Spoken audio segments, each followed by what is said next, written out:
तो ये फर्स्ट में जैसे चालू हुआ था तो पानी वो लाल कोकोले से बाहर निकला तो कुछ पशुओं ने भी, कुछ पशु मर भी गए थे उसमें। तो पशु मरने से और कोई लोग भी अपने पानी से हाथ भी धोते तो एकदम कलर हो जाता, हाथ में पूरा ऐसा चिपक जाता और चमड़ी खराब हो जाती, चर्म रोग जैसा ऐसा। तो उससे हमारे को एकदम आइडिया लगा, मतलब कि पानी खराब है और ख़तरनाक है ऐसा।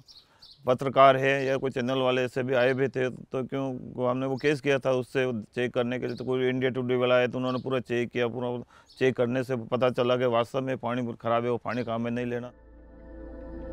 61-year-old Chunni Lal was the president of a workers' union in 1992 when this Rajasthan village was at the center of a landmark case of industrial pollution. It has been 35 years since public interest litigation or PIL was filed, but Bichri is still grappling with a water crisis due to the contamination caused by 5 chemical factories. These factories produced various chemicals including oleum and H acid. The toxic untreated wastewater generated from manufacturing these chemicals was dumped in the village indiscriminately.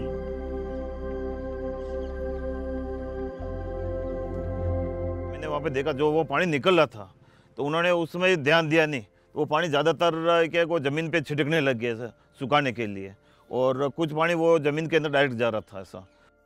हमारे यहाँ पे फसल के गन्ने जो भी सब्जियाँ बहुत होती थी ऐसा, तो ये सब हम बेच के हमारा मतलब सब हम रोज़गार चलाते थे ऐसा। तो अपना पालन पोषण घर का पूरा, पढ़ाई की सब उसी में थी उस समय की स्थिति। और आज की स्थिति कैसा का मतलब आज कुछ भी नहीं है। उसमें क्या था आज उसकी स्थिति में कुछ भी नहीं है। आज न तो गन्ने होते हैं यहाँ पे, न गेहूँ। आज 1 बीघे में पहले 12 बोरी होती थी, तो आज ऐसी स्थिति 2-3 बोरी मुश्किल होते हैं ऐसा। और कभी कभी तो हम गेहूँ बोने के बाद वहीं के वहाँ रुक जाते हैं, बिल्कुल जीरो होता है जैसा। लोग बाग किसान रोते हैं। Recognizing the threats to their lives and livelihoods, the village residents organized a series of protests and embarked on a legal battle that continued through the 90s. After a long battle, the Supreme Court passed a groundbreaking verdict in 1996, in which the polluter pays principle was applied for the first time in India. This judgment mandated that if a company polluted the environment, it had to pay for the damage. The chemical factories were asked to pay Rs 373 million for the environmental damage and restoration costs. While the residents appreciated the court's decision, they say that they are still awaiting the compensation after all these years.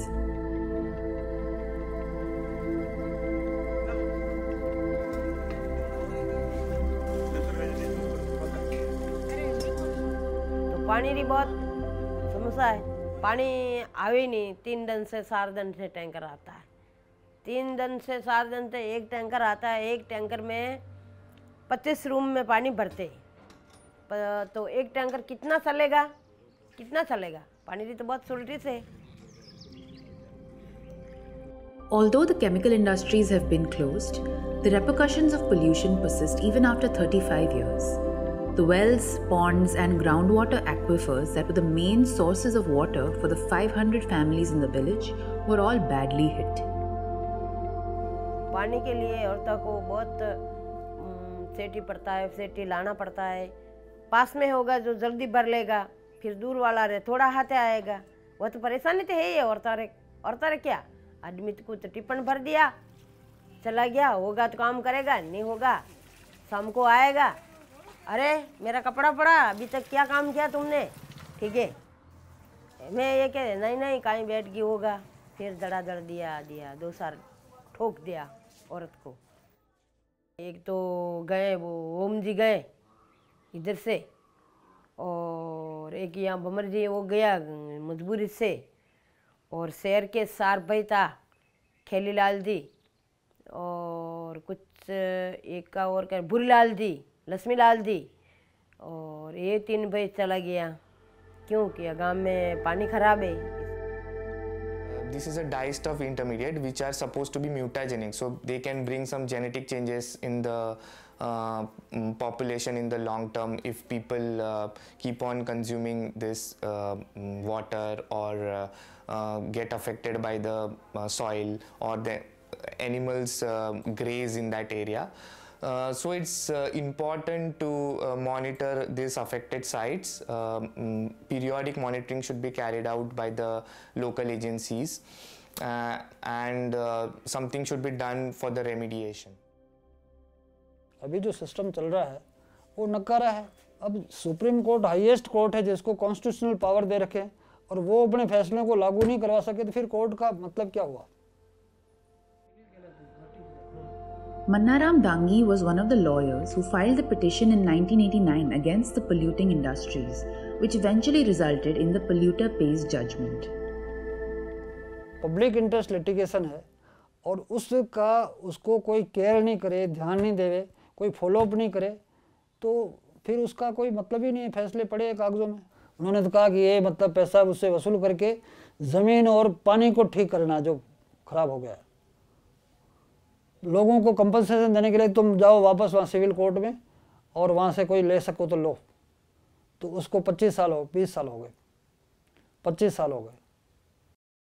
इसमें जो जिम्मेदारी थी, basic जिम्मेदारी थी, वो लोगों की भी थी, लेकिन मूल में इस फैसले को लागू करने का जो पार्ट कोर्ट ने ऑर्डर किया उसको लागू करने की जिम्मेदारी मिनिस्ट्री ऑफ एनवायरनमेंट की थी और उन्होंने कुछ भी नहीं किया। उसके बाद पूछा तक नहीं, किसी ने देखा नहीं, किसी अधिकारी ने आकर के नहीं देखा कि भाई उसका क्या हो रहा है। हम ज्ञापन वगैरह देते रहे राष्ट्रपति को, प्रधानमंत्री को, गवर्नर को, मुख्यमंत्री को, कलेक्टर को, क्या होता उसका। In 2011, after quashing multiple petitions by the factories, when the Supreme Court reinstated the 1996 judgments in the Bichri case, Justice Dalveer Bhandari, one of the two bench judges, noted, "This is a very unusual and extraordinary litigation where even after 15 years of the final judgment of this court, the litigation has been deliberately kept alive by filing one interlocutory application or the other to avoid compliance of the judgment."